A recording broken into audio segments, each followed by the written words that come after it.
Hello, everyone. Welcome to day 15 of 30 days of prosperity. Yes, it's day 15. The days are moving quickly, okay? And so basically, that's 15 down and 15 to go. So, today I'm going to speak briefly about the importance of faith.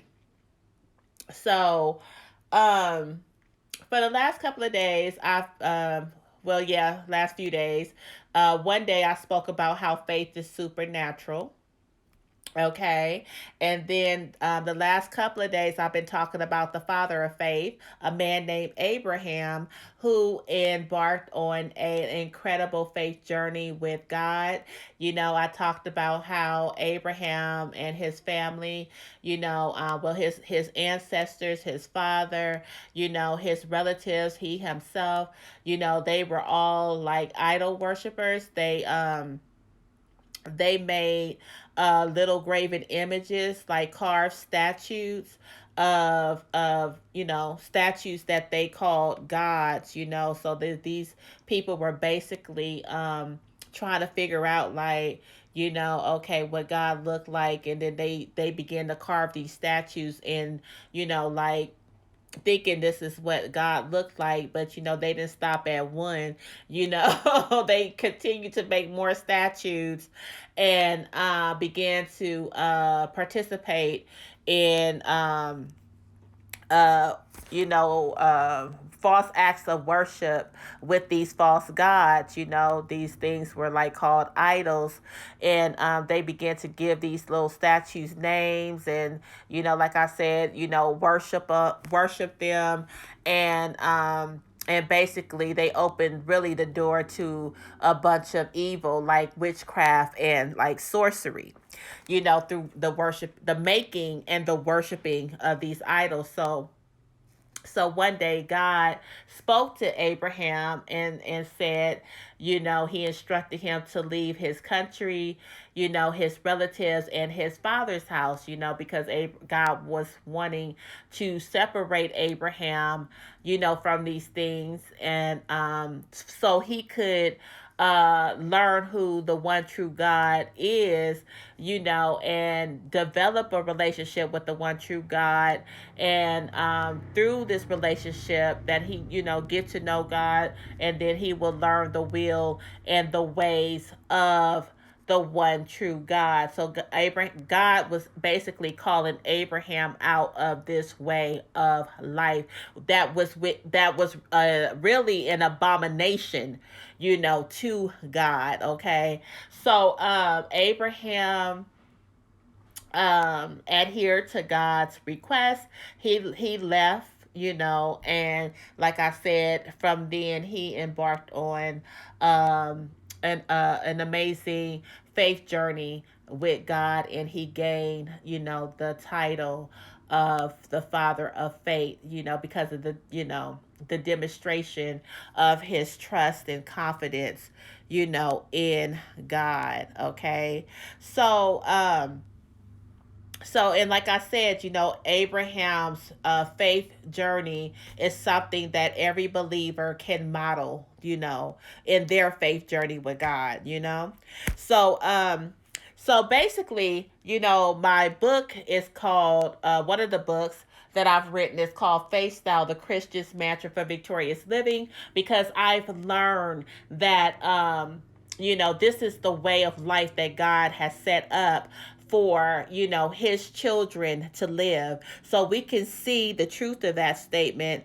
from Romans chapter 1 verse 17, which says, for therein is the righteousness of God revealed from faith to faith, as it is written, the just shall live by faith.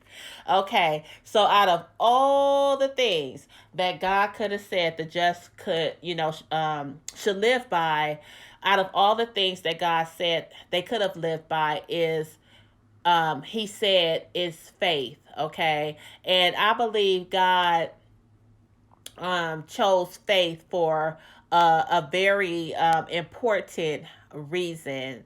you know um there was a show years ago called the lifestyle of the rich and the famous, and this man, he would go to famous people houses and basically interview them and talk about their journey, things like that, of how they got there. I forgot his name, but it was a really nice show. I used to watch it. I think it used to come on like on the weekends and things like that.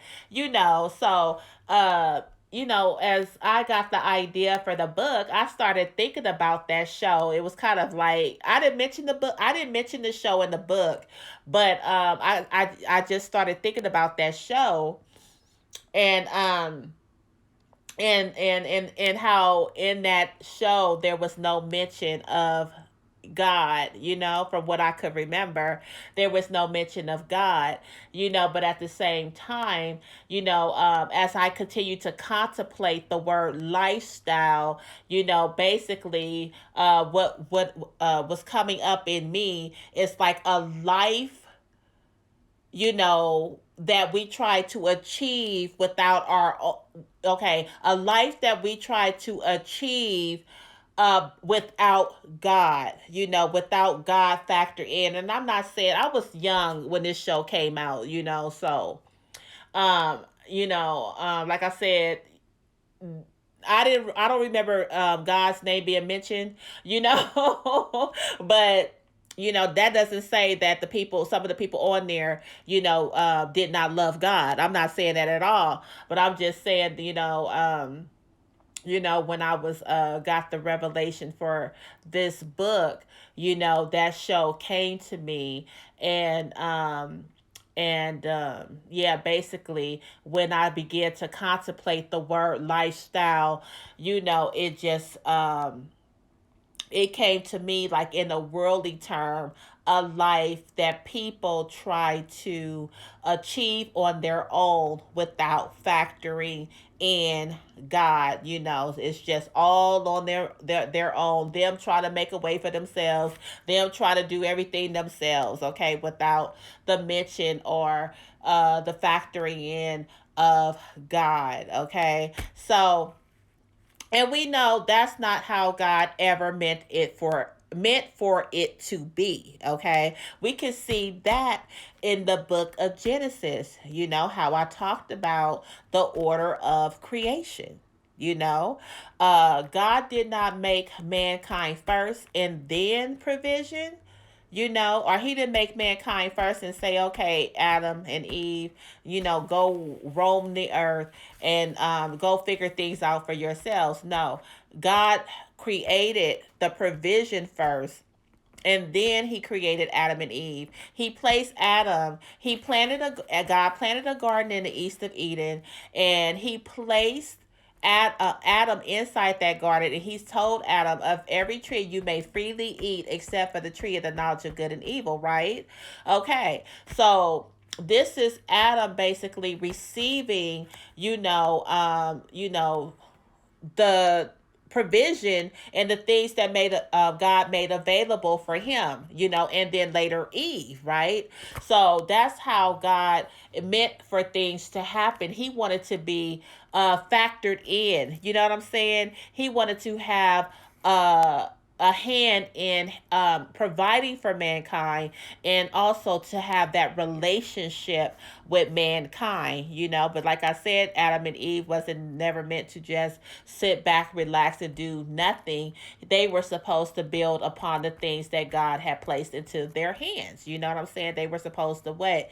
Genesis 1:28 says, be fruitful, multiply, replenish, and have, okay, be fruitful, multiply, replenish, subdue, and have dominion, okay? So they were supposed to take the resources God placed into their hands and do something with them, okay? So it's the same for us today. God does not want to be factored out of our lives. He wants to be a participator in our lives. He wants to be a participator in the things that I need, since I've been the things that we need. So since I've been talking about 30 days of prosperity, I have made it abundantly clear that true biblical prosperity is encompassing of every area of our lives and not just one area. You know what I'm saying? So, God wants all these areas, covered, in our lives, So it's not just about one area, it's about every area of our lives, our joy, our peace, our strength, our love, our mental and physical health, and our finances. So there was something else that I was going to say. Hold on, let me think about it for a minute. It was something else that I wanted to bring up in regards to the book. So basically, what I wanted to say is, through the revelation of faith style, the Christian's Mantra for Victorious Living, God began to show me, that He never wanted it to be, that mankind go out on their own and make a way for themselves. You know what I'm saying? Oh, let me take care of myself and let me take care of my family, but without God. He never wanted it to be like that. He always wanted to be involved, in every aspect of mankind's life. And He showed me that even in my life, you know what I'm saying? When I didn't even know really a lot of times what God was doing, things began to become clear when I started writing, that book, Um, and one thing, for example, is and this is one of the testimonies from the book Faith Style, the Christian's Mantra for Victorious Living. So me and a couple of ladies were looking for a job. We was in this program, employment program, and so we got to the part where it was time to go actually look for some jobs, So we looking for jobs, and the funny thing about it is I'm laughing is because in this other book, that I'm working on, I talk about how you know um finding a job was never a problem for me. I could get jobs. That was never a problem for me. My problem came with keeping them, okay? So, but anyway, so with this program, we were supposed to go out and find a job. But that time, oh my God, it was so hard to find a job. It was like we were applying everywhere. But mind you, this is like, it was 2000, it might have been 2000, I'm trying to think, wait. Okay, I think it was like the end of 2005 or the beginning of 2006. It's around that time. And I think the country was like really like basically on the brink of a recession or something. But anyway, yeah, so we were looking for work all the time. And then I don't think they really had many of the applications online. So a lot of, we had to do a lot of filling out by hand, so we looking for a job, and it seemed like nobody would hire us, so we were like, oh my God, and so we were getting tired, and tired of not hearing anything back or going to interviews and then not getting the callbacks for the position, or things like that. So one day there we heard about a new store opening out in a neighboring city, and so we went out there and we filled out an application. And so we didn't even hear back from that job in the time frame that they said they were going to call us back, with a decision. So one of the girls was like, I know this place that we can get hired, and I'm like kind of like looking at her like, then why you didn't say something, all this time. And so basically she began telling us why she didn't say anything. So, basically the job was like it was it was a telemarketing position through a telemarketing company. And she was like, yeah. So when she said that, we were like, oh, okay, we see why, she didn't say anything. Because, uh, you get those telemarketing calls and, on your phone, and you get kind of a little irritated by them, right? So we were like, oh, okay, we understand like why you didn't say anything, but we didn't have no choice because we wasn't getting no callbacks with anything else, so we just went ahead and went to go apply for that position. So anyway, we were hired on the spot, and then we had to do, a couple of days of training. You know how they do it. They train you. They say 2 days of training, but then they train you one day, and then they'll give you a little bit on the second day, and then they put you right to work. So basically that's what happened. And by even working a little bit on that second day, we already knew that it was a job that we wasn't even gonna too much care for. But hey, we found a job, and we had a job that we could report to the program that we have a job, so we didn't have to do those job searches no more. So anyway, but I think the one of the girls, I forgot, was she hired before we started or right when we were training? I don't remember, but it ended up just being me and the other girl. Okay, so we start going to work and things like that, and then she called me one evening because we had the evening shift. And she called me one evening, and she was like, I'm not going back. I said, what? I was like, why? She was like, I can't do it. I just can't do it.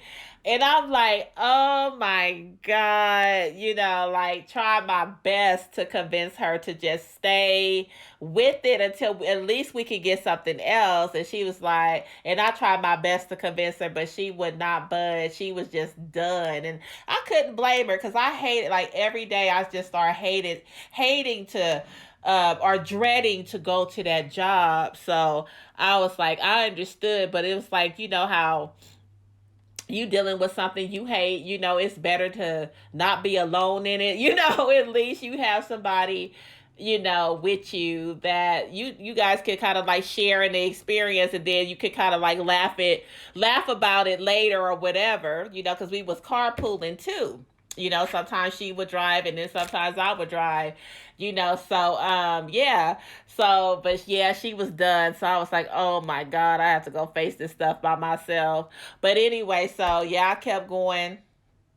And then one night, it was this girl, everybody be sitting at their little cubicle, and they got the headset on and things like that. So one night, this girl who we was with in training with, she jumped out of her chair to like snatched the headset off, jumped out of her chair, and was screaming. And we were like, oh my God.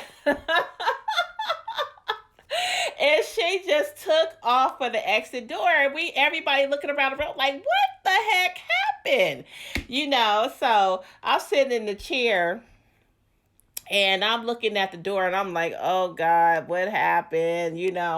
And so and I'm looking at the door to see if the girl come back, and she never even came back. And I was like, dang. So I was like sitting in the chair, and I was like, oh my God, I want to get up and leave so bad. Oh, I want to leave. And I was like, oh God.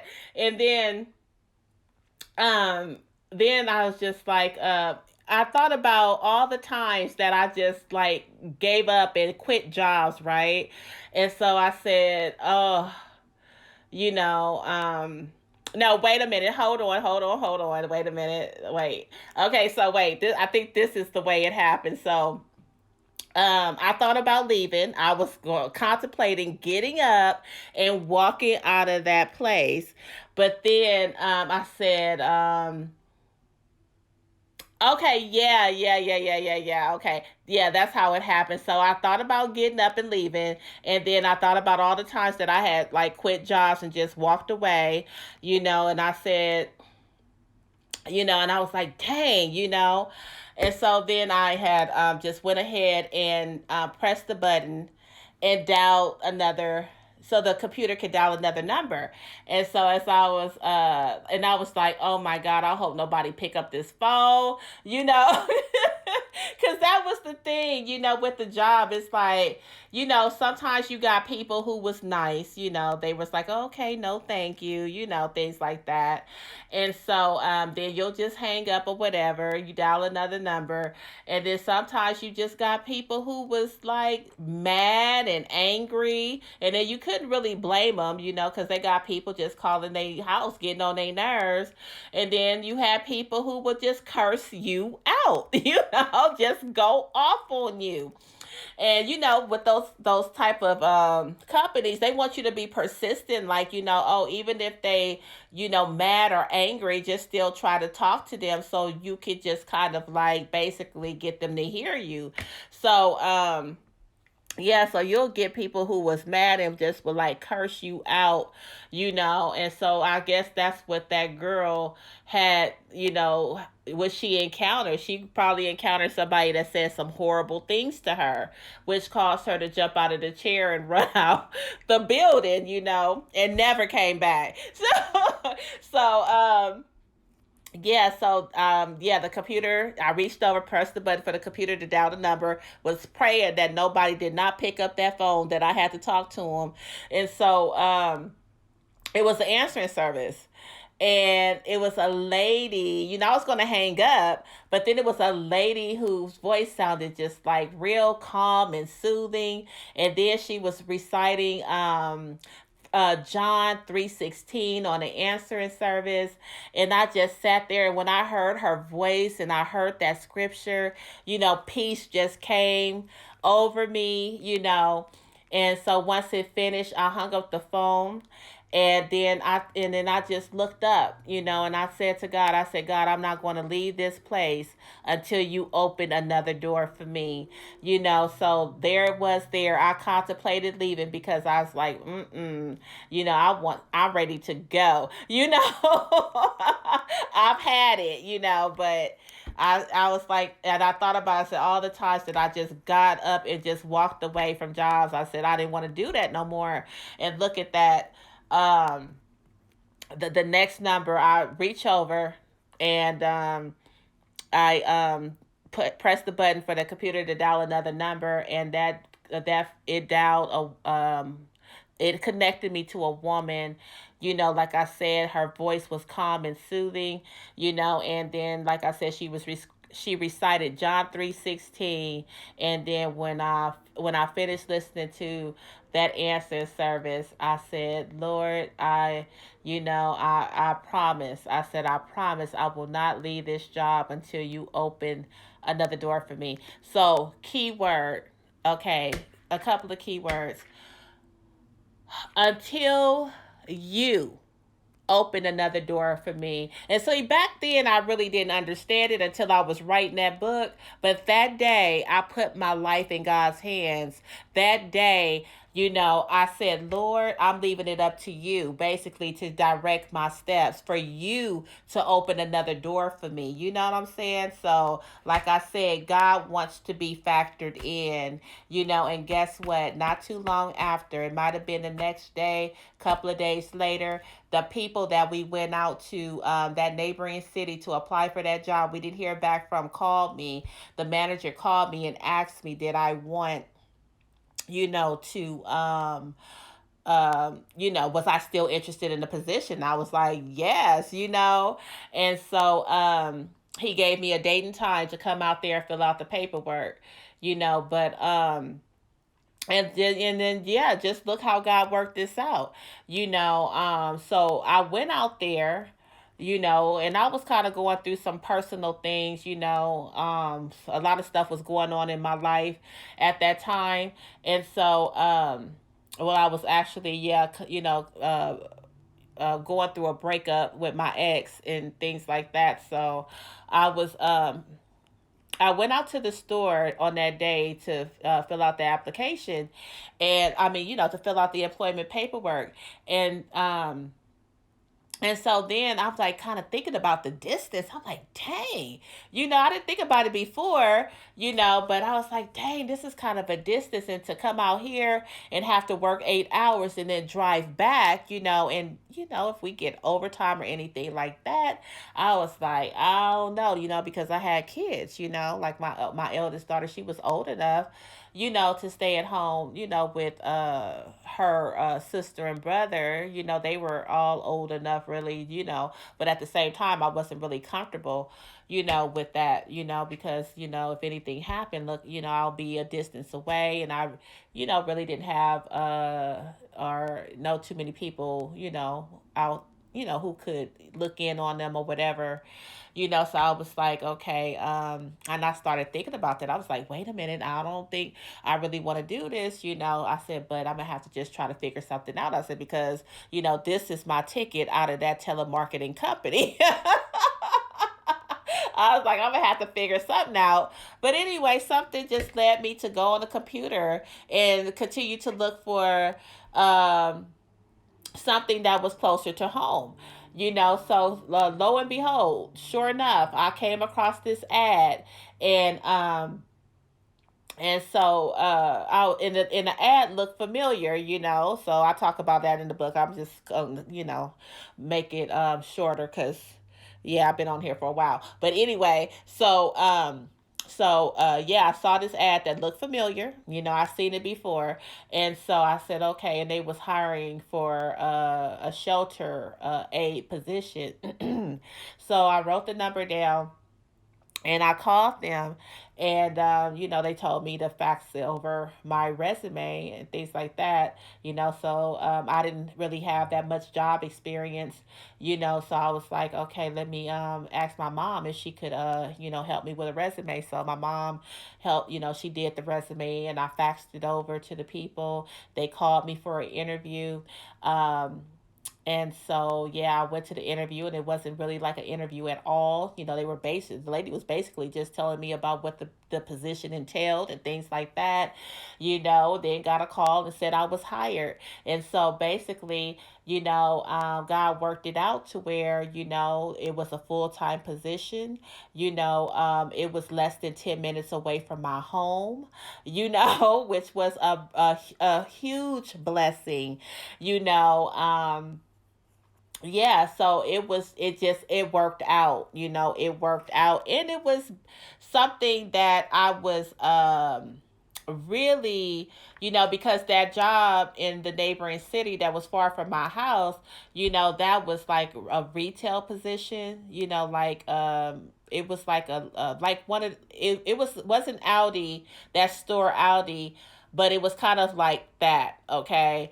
So basically, this job, the shelter aid position, it was for a domestic violence shelter, working with in the house, with the women and stuff, and, giving them the things that they need, during their stay. So that position was more, you know, uh, fit for, you know, what I wanted to do, but basically, it was God, basically too, revealing, his purpose and part of his purpose and plan for my life, placing me in that environment and in that profession, so yeah, so everything, it worked out. So the open door that I thought was the open door wasn't the open door. The open door came later, but like I said, everything worked out. It was a position that was a full-time position that was less than 10 minutes away from my house, and it was a better suited better suited position for me. So like I said, the main thing is that day I said to God, God, I will not leave this position, the telemarketing position, until you open another door for me. And so I didn't leave there on my own accord. I waited for God to open that door. And even when He opened that door, I gave my 2 weeks, and I went and things like that. And yeah, so God, everything worked out, and like Romans 8:38 says, all things work together for the good of those who love God and who are called according to His purpose. So that's what faith style living is about. It's about us factoring God in our lives, not leaving Him out, not cutting Him out, not bearing the weight of our lives on ourselves, but including Him also in every aspect of our lives. So I hope what I said today help somebody, okay? So yeah. That's a testimony for you, for someone or whoever who may need to hear it. So that's all I have for today. I will talk to you all tomorrow for day 16 of 30 days of prosperity. God bless and take care.